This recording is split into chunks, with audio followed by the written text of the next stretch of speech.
good afternoon. Good afternoon, good evening, fellow pilots and aviation enthusiasts. Welcome to Ask an Ambassador. This is AOPA's Ask an Ambassador, episode number 49. We are going to be talking about the go, no-go decision making. I can't get over that pumpkin that's next to me there. Uh, I am Kay. Oh, there you are. I am Kay Sundrum, the AOPA You Can Fly Ambassador for the Western United States. And joining me today is Pat Brown, who covers the Central United States. Hello, Pat. I'm glad to see your Hey, beautiful face there. hey, Kay, Well, how are you? I'm doing well. So tonight we're going to talk about some aeronautical decision making, ADM, specifically the go no go decision making process. So once we roll out of bed in the morning, each of us has a series of decisions to make, right? When we wander out to the airport with the intention of flying, those decisions get a whole lot more consequential than what we ate for breakfast in the morning or what we're wearing today. And tonight, Pat and I are going to be talking about that go no go decision making process in aviation and how to make it an easier and more productive part of your regular flight planning regimen. Now, you might be wondering, well, where is the famous Jamie Beckett? He's not able to join us here today, but we're going to do the best that we can to try to fill his shoes. And in addition to Pat, well, joining us behind the scenes is Rebecca Boone, our producer. I want to thank her for being here. We could not put the show on with her expertise. So before we get started, I want to remind everyone to please ask us anything you want to. For starters, I'd like to know, where are you from? If you can just put in the chat box there, where are you chiming in from? Please let us know. I encourage the viewers to write in your questions on any aspect of general aviation. Now, in keeping with the Ask an Ambassador theme for tonight, we'll entertain any question that comes our way. And if we don't know the answer, well, maybe Pat will make up one, but or we will find it and we will get back to you. So let's start with the meat and potatoes here. So pre-flight planning, well, it involves more than just looking at the weather, right? We've got a lot to consider, a wide range of topics, all of which can affect the safety of flight. Isn't that right, Pat? What are some Yeah, of the areas that you look at? well, I mean, first of all, the regs actually say that we have to become familiar with all available information. So that's a pretty broad brush to paint with. Um, Not only are we um, trying to decide whether or not we're personally fit to fly, but what about the weather? What about the terrain over which we're flying? What about the condition of the airplane? Um, what about if the weather isn't as forecast? Do we have a plan B? In other words, can we bail out and go to another airport?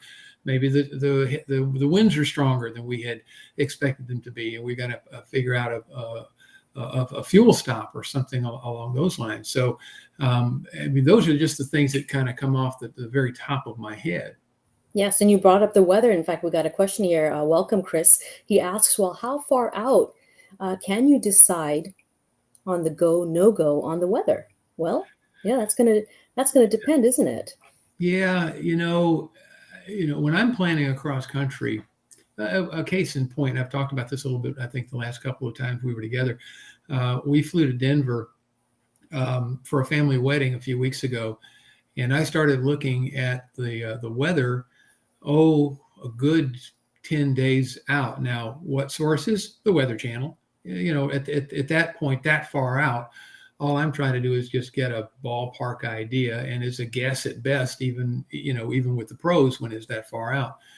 But and I watched the Weather Channel probably up until about oh probably 2 or 3 days before we actually left, and I started looking at the MOS, Model Output Statistics. That's a pretty good tool to look at. Yes, it Um, is.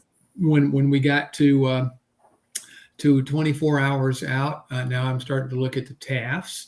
But I'm also continuing to look at weather.com on the internet, and picking some strategic locations along our route of flight, and just clicking on that to see what the 10-day forecast is for those things. And of course, the day before, There's a telephone call, usually the evening before the telephone call to Lidos Flight Service, asking for a briefing and standard briefing. And the morning of, I might ask for another standard briefing, or I might just ask for an abbreviated briefing. But so that's kind of a long, convoluted answer to Chris's question. But I don't think you really can. Sometimes you can't make the go no go decision until it's time to go. True. True. Sometimes, for example, last night we had a real strong cold front blow through here, and it was pretty easy if we were going to leave first thing this morning, for example. It would have been a pretty easy no-go decision at that point. Now, as it turns out, we might have been able to go as long as I was able to deal with 25 knot headwind going north. So, that changes your Depends calculus. on what you're flying, right? It sure does. So you can make the go no go decision right up to the point where you leave. There's nothing that says that you have to take off. Nothing. Right. And the briefings, it's not just a briefing, it's briefings, plural, as you just alluded to. And the longer the flight is, the more planning and the more briefings you're going to get. And Exactly. Chris asks another good question. Well, how soon before takeoff do we need to check for TFRs? And I will say you got to call or find out online right before you start the engine. No matter how many briefings and how prepared you are before that flight, right before you start that engine, my rule of thumb is check for NOTAMs, notices to airmen, and specifically TFRs, because those TFRs can pop up with very little notice. Yeah. Do you do the same, Pat? Just right Yeah, before you start out? yeah, I do. And another good tool, of course, is ForeFlight.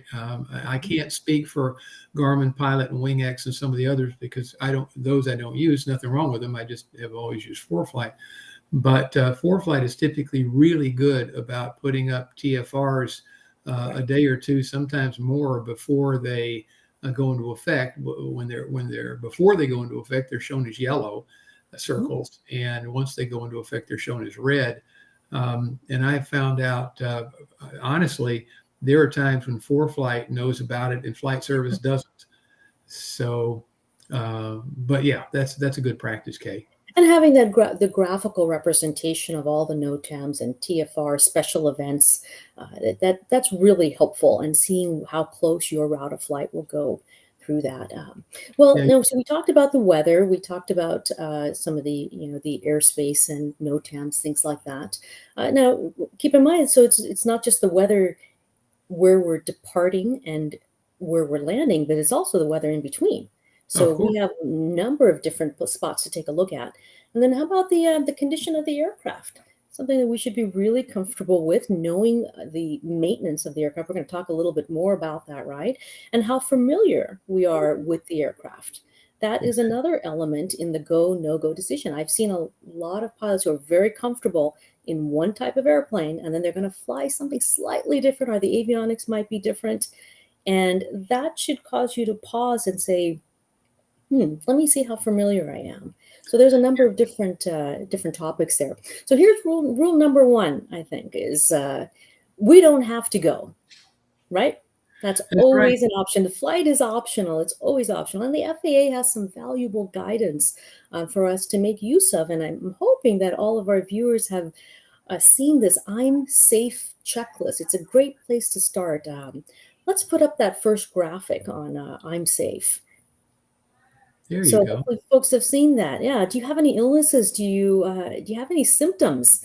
Are you getting over a cold, or are you using any sort of medication?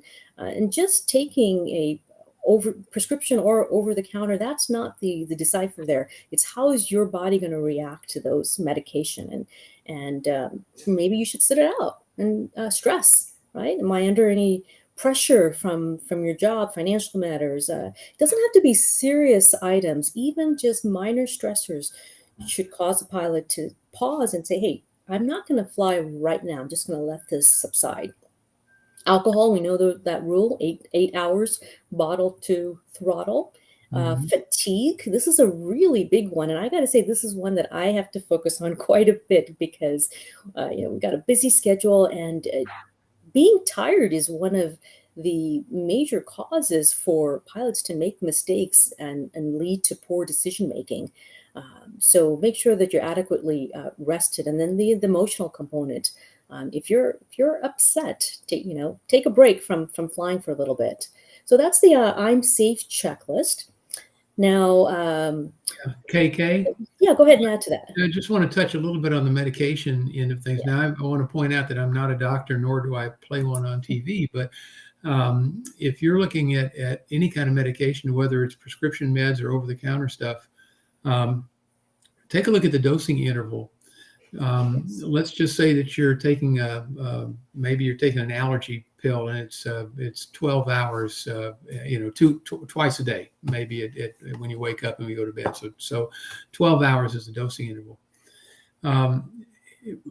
It can take up to 5 times that amount of time for that medication to be out of your system entirely. So some people think that, well, I took it last night before I went to bed. I'm going to be fine tomorrow morning or whatever.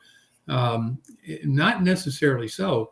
If you're taking a sleep aid, for example, Ambien is a popular sleep aid. It's non-narcotic, but if you take a full pill, they say don't take a pill before, unless I think they say unless you're prepared to sleep for 8 hours. Well, that's all fine and dandy, except that the lasting effects of that are still in your system well past just 8 hours. So Benadryl and any of those kind of things, NyQuil has alcohol in it. Yes. So you have to really be careful about the kind of medication that you're taking, and you know what the dosing interval is. I'm not saying that I'm not saying that you shouldn't that perhaps that you shouldn't fly, because it obviously depends on the medication, how long you've been on it, how well you're tolerating it, if you know what the effects of the medications are. Most medications say don't operate heavy machinery while you're on this medication, or until you know what the effects are on this medication. Well, what if you're a sea level ground pounder, right? But now you're flying at 5 or 6 or 7,000 feet. That could have a detrimental effect on your faculties. So knowing the effects of the medication before you take off is really, really important. That's very good points, Pat. Yeah, thank you. And remember that the medication that one pilot takes may have a certain effect on him or her, and that same exact medication may have a completely different side effect on another pilot. Well, let's just talk about allergies. I have allergies, and there are some medications that are on the do not fly list for allergies. So we're not talking about certainly major health issues, even minor things. You got to be careful that you know how you're going to react. And so there's some allergy medications where they say you're going to be possibly drowsy. So that's not something that you want to take lightly. Yep, absolutely. So that's the I'm safe checklist. Now the FAA has these great resources on the risk management process, and they call it the 3 Ps. Perceiving the hazards. We'll talk about that a little more. Knowing what the different hazards are, and we're going to get into that in more detail. But then also, to process those risks, to evaluate what the level of each of those risks are, and then how you would perform the risk management of it.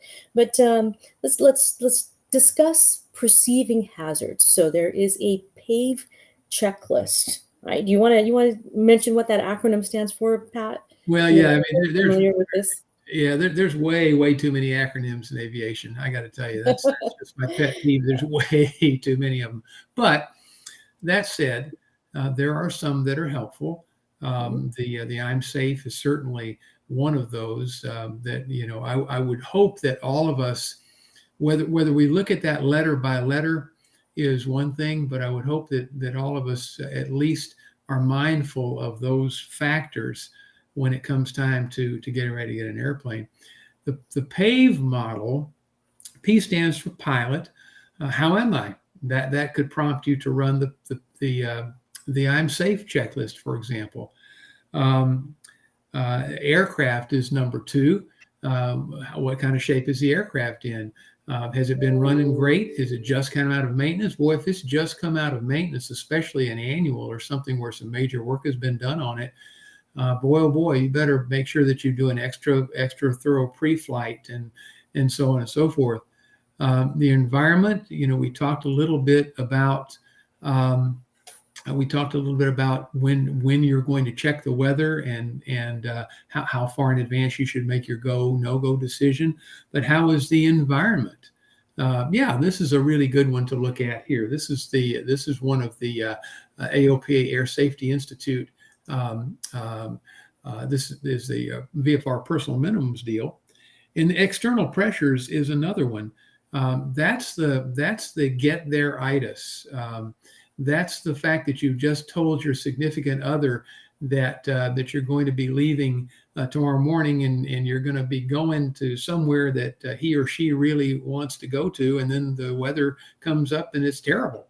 And now you've got the external pressure from your significant other. Well, but you told me that we were going to go, and the weather isn't conducive to that. So one of the ways that you can I guess mitigate that a little bit is to take a look at the VFR and the IFR personal minimums contract, as Rebecca has put up here. And the other way that you can mitigate that, Kay, is if you have a conversation with your passenger or your passengers, and you tell them up front, look, everything looks good right now. It looks like we're going to be able to take off on time. It looks like the weather's going to be good en route. It looks like everything is just fine. But folks, we are we are in a piece of machinery here, and machinery can break. The weather can. The weather is always as forecast, right, Kay? So that can change. So as you're telling your passengers these things, well, no, you don't want to scare them, but you want to give them some realistic managing their expectations is really what we're talking about. And let them know that while there's no reason right now that we can't go, if something changes, we may have to change our plans and make sure that they're okay with that. I mean, they're not going to argue with you. You're the expert, and as we have said so many times on these programs before, our job isn't to get our passengers to their destination; it's to keep them safe. And keeping them safe may sometimes mean not being able to make it to your destination on that particular day, or perhaps not exactly that particular time. And I remember Bruce Landsberg, who used to run the Air Safety Institute years and years ago. Bruce did a video, and he was talking about the Appalachian Mountains on the eastern side of the United States. And because of the inconvenient placement of those mountains, is his words, were his words, that you might not be able to go right now. You might, maybe 2 hours from now you can go, maybe 3 hours from now you can go, maybe it's tomorrow, but there are very few times that you can't make your trip in a general aviation airplane, even if you're just a VFR pilot, but you have to maintain the flexibility that you may not be able to go right this minute. And those external pressures are real. They are. And I have found that the more experienced the pilots are, the less hesitant the more hesitant they are to telling the passengers, look, I don't think we're going to be able to go on this flight, because we pilots are very mission oriented, right? That's a double-edged sword. Yeah. In the sense of, yes, it's good to be focused and be goal oriented and want to complete your mission, but at the same time, you gotta be comfortable in saying, you know what, I think we're gonna sit it out. And I like to get the buy-in from our passengers. So I will say, are you okay with us staying overnight at that destination? Because there's a possibility. And so this way you get the buy-in from the passenger. I'd like to know from the audience, how many people have been really hesitant in telling their passengers, I don't know if we can go. Have you been in that situation? Please put a comment in there, because and how you handled it. And how did you handle it too? Because it's not easy. It's easier said than done. But to look at a passenger and say, you know what, I'm sorry, I know we're 300 miles away from home, and we were going to fly back, but we're not going. That is really hard to say. I like to get that buy-in right up front. So then the passengers, there's no There's no surprises. They know that there's a good chance that they might be spending an overnight, and that way, that responsibility of that decision making is shared. It's Yeah, easier to do. you brought up a really good point, Kay. You said the more experienced the pilot, um, and and I think there's a lot of truth to that. If you think back to when you were a low time pilot, maybe before you had your instrument rating, sometimes those no go decisions are really easy to make. It's just black and white. The ceiling's 2,000 feet and the visibility is 5 miles. I'm not going. Mhm. But as we get more experienced, that's a real double-edged sword. It can lead to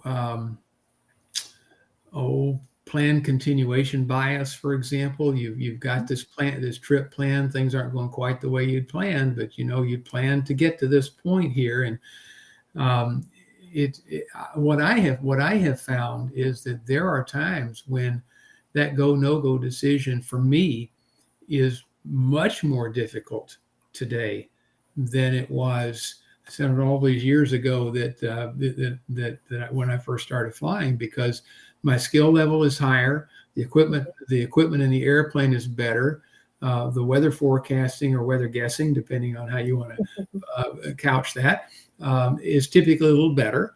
Um, I mean, almost everything we have today is so much better than what it was before. And you've flown in those conditions before and everything has been fine. It's no guarantee that flying in those conditions today equals everything is going to be fine. So I have found that oftentimes I struggle more today with all those thousands of hours behind me and all those years behind me than I did when I was a greenhorn pilot. How about you? Absolutely. The more experience I've gained and in the higher performance aircraft I've been flying, there's more expectation from my passengers Yeah. that, oh, well, she's been flying for this long and this is a piece of cake. And uh, yes and no. But there's things that you just don't challenge. And as pilots, it's important for us to know, as pilot in command, it's not our job to get the passengers to their destination on time, or Yeah. even to get the passengers to their destination at all. What is our responsibility? It absolutely is to keep our passengers safe, Yeah. right? That's And number so one. that's what we need to keep in mind all the time. And that might mean to reschedule or to cancel, but this is where it's really nice to get your passengers involved way ahead of time. I'll give an example. One time, this was a few years ago, I was up at Clear Lake in Northern California, and there's mountains surrounding as we were leaving Clear Lake back to the Bay Area. And I told the passengers, none of them were pilots. I said, we got to get back, to the field by 4 o'clock. Don't be late. Show up, early, knowing that I was ready to take off a little bit later than that. You never tell them the exact time you actually want to take off, right? Add a little buffer. I said, but if we can't get there on time, then what that means is we're going to spend another night there. Because what I was trying to avoid is take off at night in the mountains. And this goes back to our personal minimums. And so one of my personal minimums is I don't like to combine night flying, mountain flying, or IFAR. Pick one of those three: Yeah. night, mountain, and IFAR. Pick one of those. And so I did not want to be in that situation where people arrived when they wanted to, and then we ended up taking off at night and going over the mountains. And it's not a matter of capability, right? It's a matter of minimizing your risk. Yes, And it's risk mitigation. I was back talking about the PAVE thing and the environment, the V. It's kind of a stretch to get V out of environment, but anyway. Um, I actually was doing a commercial check ride earlier today. We got through the oral portion of the check ride, and it came time for us to go fly. And I had alluded to that cold front that came through last night, left us with 25 knot winds, gusting 25. And he took a look at that and he said, let's reschedule the flying portion. And that was a really good example of aeronautical decision making. He chose not to fly. In other words, he didn't want to set himself up for failure. He might have passed. He might have done just great. But that's just an extra level of stress. Once again, the external pressures. He's probably thinking, well, I want to go. Well, no, I'm not. No, I don't care. I'm gonna. If you want to go, I'll go. But if you don't, I'm not going to try to press you into going because it's not fair. But that he had to be feeling that external pressure that the examiner sitting in the room with him, waiting. Let's go. Mm-mm. Not at all. So you can't let those external pressures get in the way, and you can't let the environment get in the way. I was thinking about a case, and I may have spoken about this in previous episodes. I don't remember, but I remember I was teaching somebody several years ago, and we were doing circuits in the traffic pattern. And a friend of mine, I saw him taxi out to the run-up area, and he sat there through 3 or 4 circuits of our touch and goes, and he finally taxied back. I saw him a few days later and said, what was the matter? Problem with the mags or something like that? He says, no. He says, my head just wasn't in it today. And I thought, something, that takes that actually takes a little courage for even if you're by yourself in the airplane, just to acknowledge, something, I'm not feeling it. I'm not feeling it. So we put the airplane away, and he went fine a few days later. Everything was fine. But that one instance where he just wasn't feeling it. So, kudos to people that make those kind of decisions, because that takes some guts sometimes. Yeah, a good litmus test is just if you're even asking yourself that question, do I want to be flying right now? Or then that itself should be a red flag, right? We should always be on the ground wishing we were flying, not Yes. flying wishing we were on the ground. There's one of those So cliches, like the runway behind you and the altitude above you and the fuel left on the ground. I mean, that is absolutely one of those cliches. You mentioned your personal minimums, and mine are more IFR related than VFR related. Not that I don't have personal minimums on VFR. If it exceeds the crosswind capability of the airplane and things like that, if the ceilings are too low to be able to safely fly underneath them and you're in a scud running, I mean that's a no-go.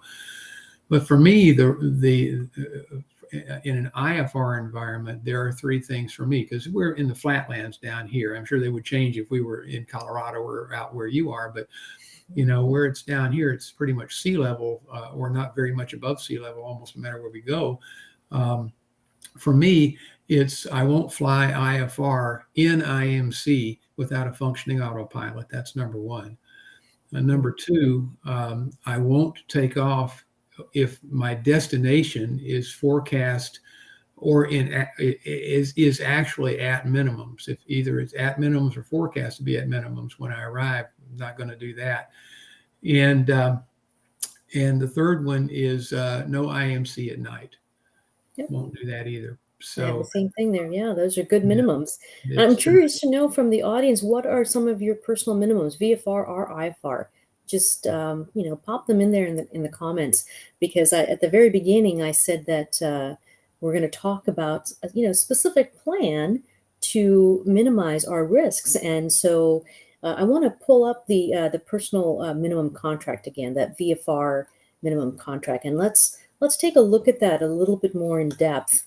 That's the image number 2 there. Yes. So this is a great contract that the pilot fills in, on his own time, her own time, and then signs it, and then a witness signs it also. So CFI or witness, and then you keep updating it as your experience level goes up. And I'm not one to read line items, but there's just so much good information here. I want to emphasize a couple of things on the pilot side. Your minimum, hours. What are the minimum hours that you're going to fly every 30 days or 90 days? This is the best tools to stay safe, is to just keep flying. Honestly, when you fly frequently, you are much safer than when you let lots of time in between. And that's why we have that as a very first item. And then the number of hours and the type. And then it goes into, well, minimum number of landings that you're going to do in 30 days and 90 days, and night hours. And I treat night flying as IFR flying. Maybe you do, maybe you don't. Again, I'd love to see some of the personal minimums of people who are watching. What would you put down in these blocks? Notice it says VFR into IMC training completed within the last 12 months. Don't wait for every 2 years for a flight review. Uh, Try to do it sooner. That's the reason why that they took out the B and BFR, to encourage you to do it within a year if possible. My recurrent training, that last checkbox on the left-hand column, is 6 months. I like to do that every 6 months. And then if we look at the weather category, or actually, excuse me, let's jump to the airport, because that's the P is for pilot, and then you got the A for the airport. Minimum length and width.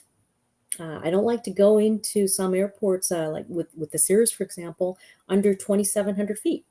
The manufacturer says 3,000. I really like for it to be at least 26, 2,700, preferably longer. There's one for width. And then the V, as Pat, as you said, for the environment. Those winds, that's a big deal. If you're not used to landing in gusty situations, you better think about it before you try to attempt to do that on your own. Crosswind landing, that's a big one. I have found myself in a situation where I really don't get enough crosswind landing practice. So every time I go out and fly with an instructor, those every 6 months, we go hunting for crosswinds. I don't know about you, Pat, but I absolutely just don't get enough practice, and that's one that's going to catch you off guard one day. No matter how much experience you have, if you don't use it, you lose it. So Yep, then I there's, totally agree yeah. with you. I totally agree with you. I like to go out and fly crosswinds just because I think they're fun. And I like to challenge myself as much as I can with a good stout crosswind every now and then. And it's not just in a tricycle gear airplane; it's also on a tailwheel airplane. There's Mhm. one where your crosswind skills can really deteriorate Right. if you're not comfortable with landing on that one wheel and holding it off before you let the other one come down, or before you put the other one down. A tailwheel airplane can it wants to swap ends, and it'll do it. So Mhm. so you want to make sure that you're comfortable. It's one thing to push the envelope a little bit. I'm not opposed to pushing the envelope a little bit when I'm talking about just kind of nibbling a little bit around the edges. For an example would be, let's say you're very comfortable flying in a direct 5 knot crosswind. Well, maybe today that component is 6 knots.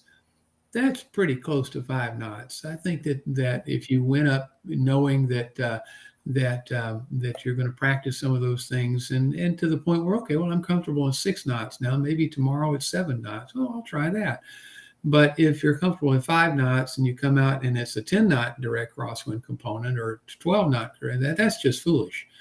But so pushing your comfort level, perhaps maybe that's a better way to put it than pushing the envelope. But if you challenge your comfort level in a measured and thoughtful way, you'll find that you'll end up flying more often over time, because you're getting yourself more used to those things that might have scared the bejesus out of you, 2 or 3 years ago. But it has to be in a careful, thoughtful, measured way. And of course, there's nothing wrong with going and getting a flight instructor to fly with you, even if it's only a 1 knot difference from what you're used to flying. Because that 1 knot, for example, in a J3 Cub, could be significantly different than 1 knot in a Cessna 210 or in your Cirrus. So it's all relative. Yep, yep. The other thing I like about that contract is that right column of it. Um, they're both pretty much the same on the VFR and the IFR. It's the I will statements, and I hope you take an opportunity to check off those boxes. And I'm not going to read all of those. You can do that on your own time, but I do want to highlight a few things that I've seen as problematic, and when I've seen students transitioning from one airplane to another, they don't really know the avionics and the systems that well. So make sure that you use precaution when you're transitioning to a different type of airplane. And that should be part of your go, no go decision. If you had a flying club airplane reserved and it had certain avionics in there. Suddenly that one is down and you got to go on a different airplane. That should affect your go no go decision making. And so, some other things is flying with the current GPS database and having the charts and having a backup and a backup to the backup, especially if you're completely electronic. I've seen a number of folks just not knowing what to do with their equipment on board. So, we've heard that term button mashing, right? Buttonology. Yeah, yeah, the buttonology is really important. Um, we want to make sure that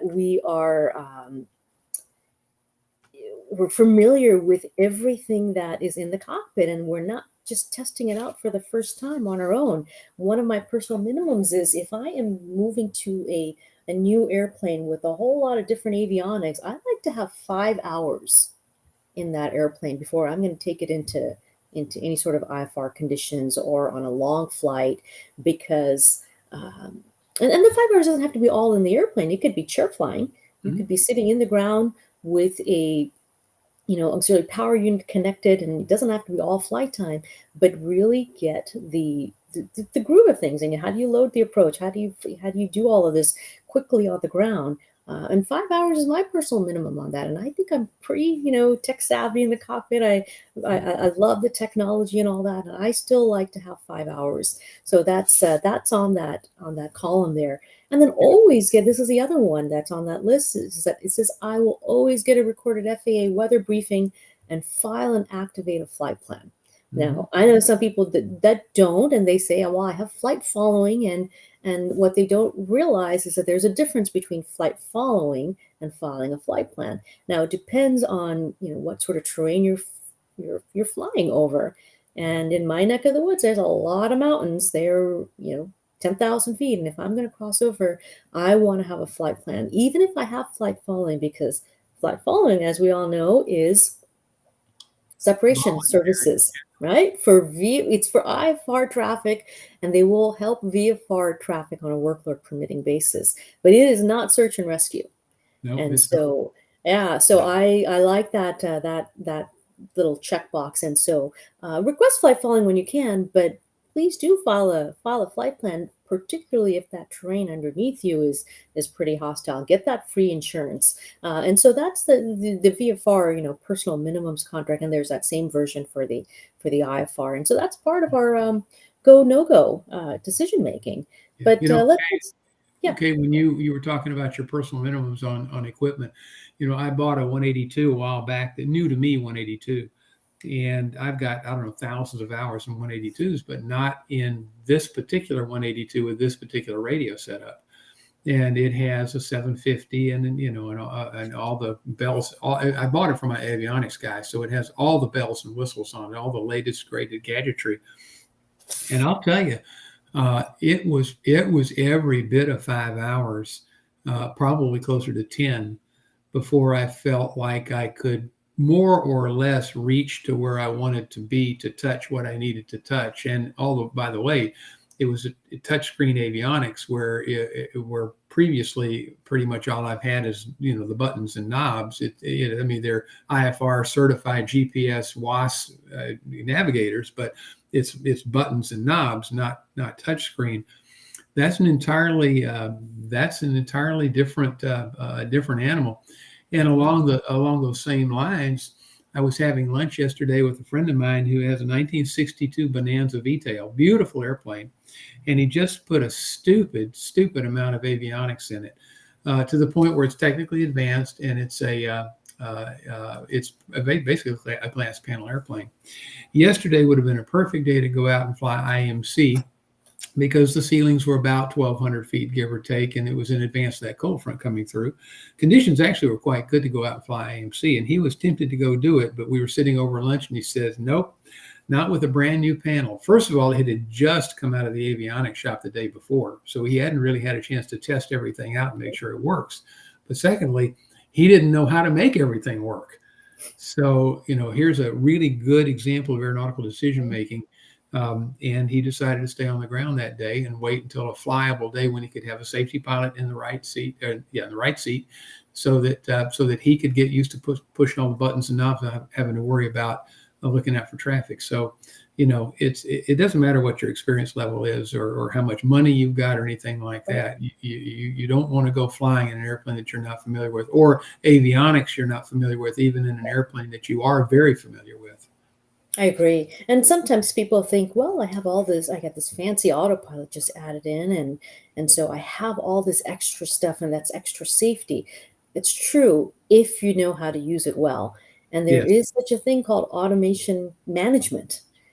You've got to be really comfortable with that. And I'll use myself as an example. When I, switched a couple of years ago into an aircraft that had just so much more avionics and so much more capability, I really had to sit on the ground a lot to learn, what every single button does. And Yeah, so, if you say to yourself, I wonder what this button does, the time to find that out is not in the air. right, right. Or, I have seen pilots also push something and they don't like what happens, they push it again. And as if that's going to make a difference. And if you're flying All right. one button, you might have just switched the source from GPS to VLOC to to green needles. Yeah. And if you push it again, it's not going to necessarily go back to the original source.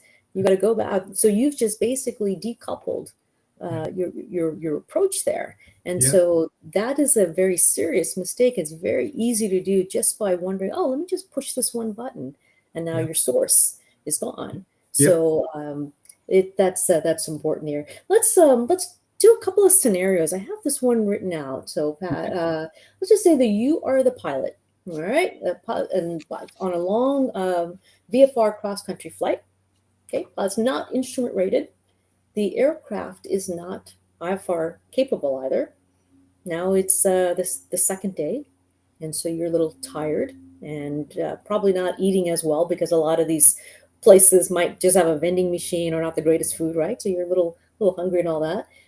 You're also launching out of a very unfamiliar airport, so there's some terrain and all that around you. And now the weather at your departure point is very good. The weather at your destination is excellent, but the weather at the halfway point is IFR.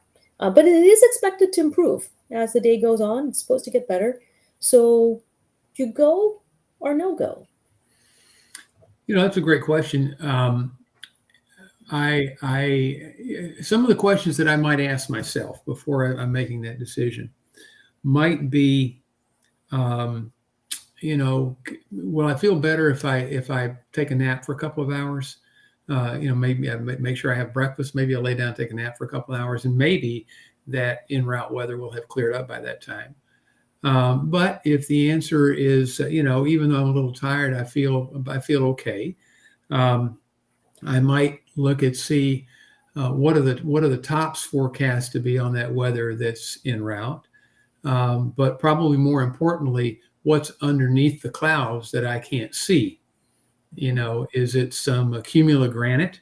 In other words, mountains or rocks or something like that, or is it flat fields that I know for sure it's maybe it's cornfields or wheat fields or something that I'll stand a chance of walking away from if I have to put down in there. But as the scenario is written, you've really got, I would say you really almost got two strikes against you already. If you're tired, well, I'm safe is illness, medication, stress, alcohol, fatigue, and emotion or eating. And so you've got really two strikes against you already with the I'm safe thing, because you're tired and you haven't been eating well. And then you've got the IFR halfway in between that may or may not clear up. And we've talked about and joked about this before in previous episodes, that the weather forecast is always right. Yeah. Mm-hmm. Okay. So, there have been times here in Houston where the TAF has said that it's going to be 2,500 feet broken by noon, and it never happens. It might be 2,000 feet overcast, but it never goes to broken. Um, uh, that's just not that unusual. So TAFs are that F in TAF is forecast, and that might as well be guess. So, that as written, you're on a long cross country flight. The airplane is not IFR rated. You're not IFR rated. You didn't sleep well the night before. You're not well fed. You've got IFR conditions or IMC conditions between you and your destination for an indeterminate amount of time in between your destination. I think the safe thing to say is, no, not going to do it today. Right. And if we made a variation in that and said that the airplane is IFR equipped and the pilot's also IFR rated, it could still be a no-go decision because it really depends on what your comfort level is. I've seen a lot of pilots who are instrument rated that are very comfortable, but they don't want to do a pop-up IFR. That really does take an extra level of skill. And so for us, we're CFIIs, and so we do this day in, day out. And so for us, a pop-up clearance might not be a big deal. But if you're not used to doing that, like mentally planning is your thing, and you want to do all that planning on the ground before you launch up IFR, then trying to do a pop-up can be very, very challenging. So Yeah, and it goes beyond that too, Kay. You might be IFR capable. You might be very comfortable in IMC. Your airplane may be, the slickest airplane that's ever been built, and you may be current and proficient in all of that stuff. You may be perfectly fine with getting a pop-up. I know you are. I am. Not unusual to do. But what time of the year is it? Is it February? Are you going to be flying in the clouds in the wintertime, in visible moisture? What about icing? Can you get above it? Are you going to have to come down through it? Again, that the F is in TAF is forecast, not promise. So there are so many things about this scenario, almost no matter how you flip it around, that anywhere you cut it, you've got two strikes against you already. Yeah. And so almost no matter what the rest of the scenario is, with those two strikes against me, probably not going to go. Yeah, I'm curious to know from the audience if anyone has done pop-up IFR clearance, and if that was something that they had considered ahead of time before they launched off. How comfortable they are.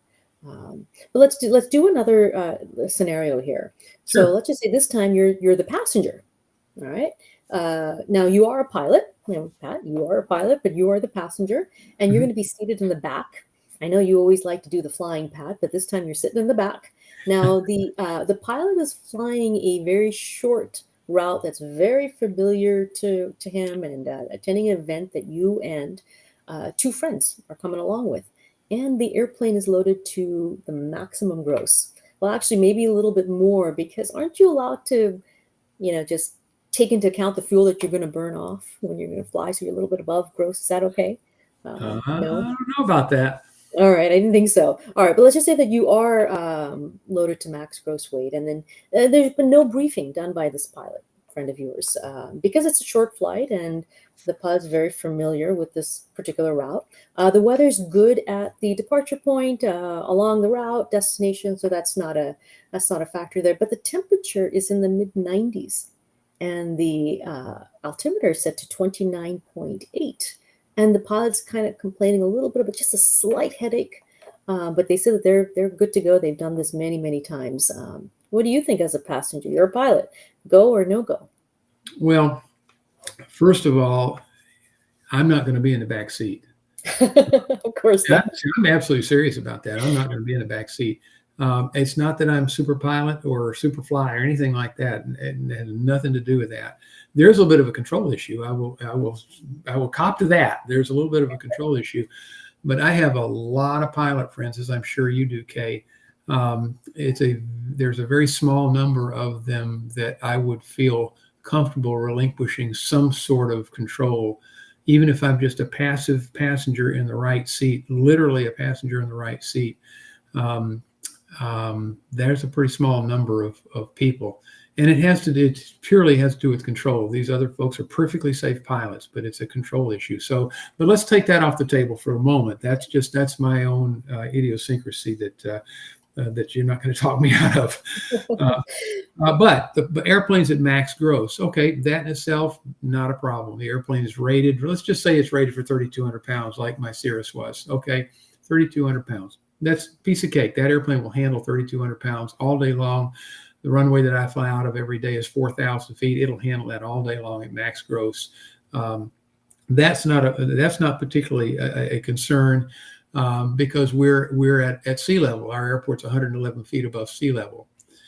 If we were in Denver, and like we were a few weeks ago in the Comanche, 200 pounds under gross, an airport elevation of 5,600 feet and 6,600 feet density altitude, where I was only able to pull 21 inches manifold pressure when it's normally 28.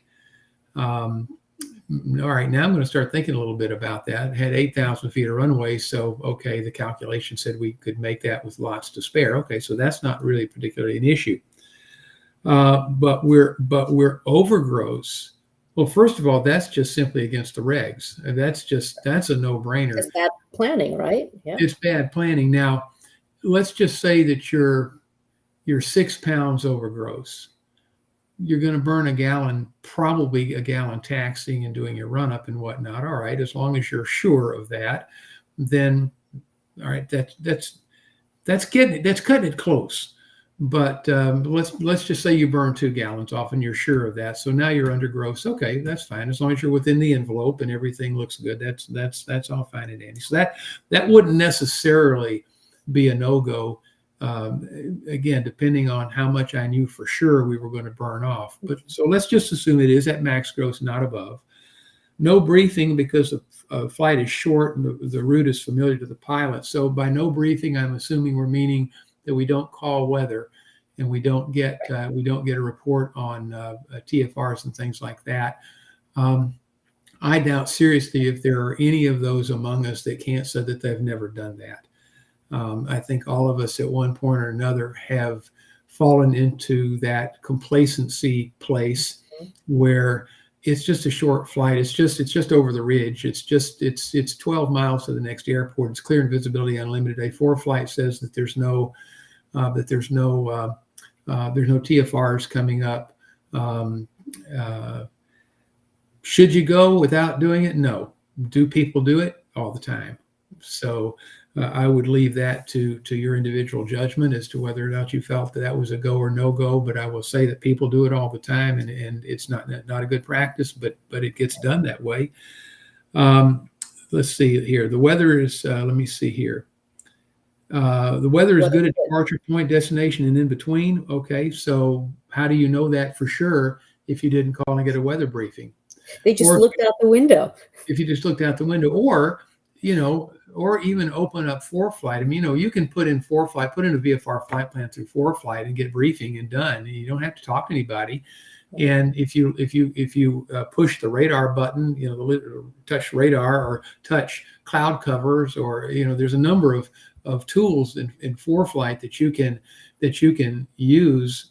So it really kind of depends on what is your definition of a briefing. If your definition of a briefing is I'm going to call flight service and get a briefing, all right, that's one definition of briefing. Another definition could be I'm going to open up ForeFlight and I'm going to look at all of the things that ForeFlight offers me: cloud cover, visibility, ceiling.